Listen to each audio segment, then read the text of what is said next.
আসসালামু আলাইকুম বন্ধুরা। তো আজকে রান্না বান্না নিয়ে চলে এলাম আমরা। আজকে আমার সঙ্গে আমার হাজবেন্ড হেল্প করছে।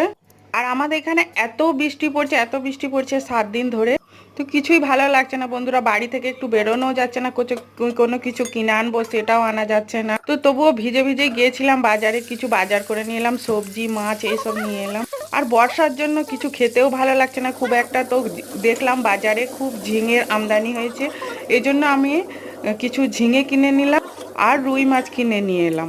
তো আমার ছেলেরা রুই মাছটা না ভাজাটা বেশি পছন্দ করে রান্নার থেকেও, এই জন্য ওদের জন্য আমি লাল লাল করে রুই মাছ ভাজা করলাম আর ঝিঙের সবজি করলাম, সাদা সিম্পল একটু ঝিঙে পোস্ত ডাল করলাম আর একটু চিকেন ফ্রাই করলাম। তো আজকের খাওয়া দাওয়া এই রান্নাটাই আমার ছিল। আর এত হাওয়া চলছে, বৃষ্টিও পড়ছে, হাওয়াও চলছে, 1 মিনিটও বন্ধ যাচ্ছে না, হাওয়া এক ধারা বৃষ্টি পড়ছে। বৃষ্টি ভালো লাগে, আবার এতটাও ভালো লাগে না।